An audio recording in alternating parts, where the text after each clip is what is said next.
ಸರ್ಕಾರ ಪದೇ ಪದೇ ಜನರಿಗೆ ತೆರಿಗೆ ಕಟ್ಟಬೇಕು ಅಂತ ಸೂಚನೆ ಕೊಡ್ತಾನೆ ಇರುತ್ತೆ. ಆದರೆ ಬೆಣ್ಣೆನಗರಿಯಲ್ಲಿ ಜನರು ತೆರಿಗೆ ಕಟ್ಟೋದಕ್ಕೆ ನಿತ್ಯ ನರಕ ಯಾತನೆಯನ್ನ ಅನುಭವಿಸುವಂತಾಗಿದೆ. ಇದಕ್ಕಾಗಿ ಅವರು ಬೆಳಗಿನ ಜಾವ 5 ಗಂಟೆಗೆ ಹೋಗಿ ಕ್ಯೂನಲ್ಲಿ ನಿಂತ್ಕೊಳ್ತಿದ್ದಾರೆ. ಹೀಗಾಗಿ ಪಾಲಿಕೆ ವಿರುದ್ಧ ಜನಾಕ್ರೋಶ ವ್ಯಕ್ತವಾಗ್ತಾ ಇದೆ. ಈ ಕುರಿತ ವರದಿ ಇಲ್ಲಿದೆ. ತೆರಿಗೆ ಪಾವತಿಗೆ ವಿನಾಯಿತಿ ಘೋಷಣೆ. ದಾವಣಗೆರೆಯಲ್ಲಿ ತೆರಿಗೆ ಕಟ್ಟಲು ಜನರ ಪರದಾಟ. ಮಹಾನಗರ ಪಾಲಿಕೆ ಅವ್ಯವಸ್ಥೆ ವಿರುದ್ಧ ಜನಾಕ್ರೋಶ. ಸರದಿ ಸಾಲಲ್ಲಿ ನಿಂತಿರೋ ಜನರು, ಪಾಲಿಕೆ ವಿರುದ್ಧ ಆಕ್ರೋಶ ಹೊರಹಾಕುತ್ತಿರುವ ವೃದ್ಧರು, ಅವ್ಯವಸ್ಥೆಯ ಆಗರವಾಗಿರುವ ಪಾಲಿಕೆ ವಲಯ ಕಚೇರಿ.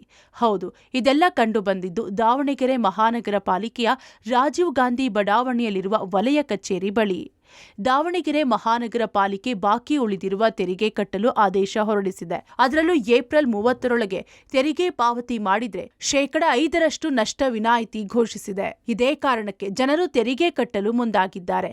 ಆದರೆ ಇಲ್ಲಿರುವ ವಲಯ ಕಚೇರಿಯಲ್ಲಿರುವ ಅವ್ಯವಸ್ಥೆಯಿಂದ ರೋಸಿ ಹೋಗಿದ್ದಾರೆ.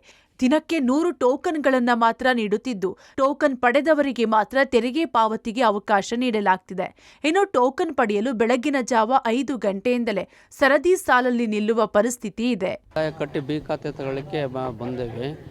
ಆದರೆ ಇಲ್ಲಿ ಪಬ್ಲಿಕ್ಸಿಗೆಲ್ಲ ತೊಂದರೆ ಆಗ್ತಾ ಇದೆ. ತಾಯಂದ್ರೆಲ್ಲ ಅವ್ರವ್ರ ಮನೆ ಕೆಲಸ ಎಲ್ಲ ಬಿಟ್ಟು ಬಂದಿದ್ದಾರೆ.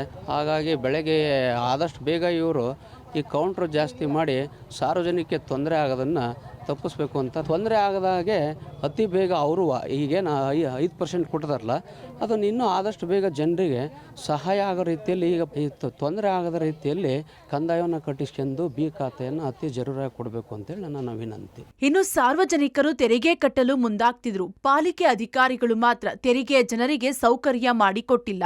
ತೆರಿಗೆ ಕಟ್ಟಿಸಿಕೊಳ್ಳಲು ಹೆಚ್ಚುವರಿ ಸಿಬ್ಬಂದಿಗಳನ್ನ ನೇಮಕ ಮಾಡಿದ್ರೆ ಸಾರ್ವಜನಿಕರಿಗೂ ಒಳ್ಳೆಯದಾಗುತ್ತದೆ. ಅದರ ಜೊತೆ ತೆರಿಗೆ ಸಂಗ್ರಹ ಕೂಡ ಹೆಚ್ಚಾಗುತ್ತದೆ. ಆದರೆ ಅಧಿಕಾರಿಗಳು ಮಾತ್ರ ಜಾಣ ಮೌನ ವಹಿಸಿದ್ದಾರೆ. ಇವರು ಕ್ಯಾಶ್ ಕೌಂಟರ್ಗಳು ಕಟ್ಟಿಸ್ಕೊಳ್ಳೋರನ್ನ ಜಾಸ್ತಿ ಮಾಡಬೇಕು. ಆಮೇಲೆ ಬೆಳಗ್ಗೆ ಈಗೇನು ಟೋಕನ್ ಕೊಡೋ ಅಂಥವ್ರು ಏನಿರ್ತಾರೆ ಅವ್ರನ್ನ ಬೆಳಗ್ಗೆನೆ ಒಂದು ಜನ 5 ಗಂಟೆಗೆ ಕಾಯ್ತಾ ಇದ್ದಾರೆ, ಅವ್ರು ಒಂದು 6 ಗಂಟೆಗೆ ಬಂದು ಗಡಕ್ಕೆ ಟೋಕನ್ ಕೊಡೋ ಅಂಥ ವ್ಯವಸ್ಥೆಯನ್ನು ಮಾಡಬಹುದು. ಟ್ಯಾಕ್ಸ್ ಕಟ್ಟಕ್ಕೆ ಬಂದಿದಾರಲ್ಲ, ಅದು ದೊಡ್ಡದು. ಅದಕ್ಕೆ ಸವಲತ್ತುಗಳು, ಒಂದು ಮೂಲಭೂತ ಸವಲತ್ತುಗಳು, ನೀರಿಂದಾಗಿರ್ಬೋದು, ಇಂಥವು ಯಾವ ವ್ಯವಸ್ಥೆಗಳನ್ನು ಮಾಡಬೇಕು. ಬೆಳಗ್ಗೆ ಒಂದು 6 ಗಂಟೆಗೆ ಒಂದು ಇಬ್ಬರನ್ನ ಕಳಿಸಿದ್ರೆ ಎಲ್ಲ ವ್ಯವಸ್ಥೆ ಆಗುತ್ತೆ. ಒಟ್ನಲ್ಲಿ ತೆರಿಗೆ ಕಟ್ಟಲು ಡೆಡ್ಲೈನ್ ನೀಡಿದ ಅಧಿಕಾರಿಗಳು ಸಾರ್ವಜನಿಕರಿಗೆ ಮಾತ್ರ ಯಾವುದೇ ಸೌಲಭ್ಯ ನೀಡಿಲ್ಲ. ಇದರಿಂದ ಸಾರ್ವಜನಿಕರು ನಿತ್ಯ ತೊಂದರೆ ಅನುಭವಿಸುತ್ತಿದ್ದಾರೆ. ಇನ್ನು ದಾವಣಗೆರೆ ಪಾಲಿಕೆ ಅಧಿಕಾರಿಗಳು ಸೇವಾ ಕೇಂದ್ರಗಳನ್ನು ಹೆಚ್ಚಿಸಬೇಕಿದೆ. Puneeth Apti, Public TV, Davanagere.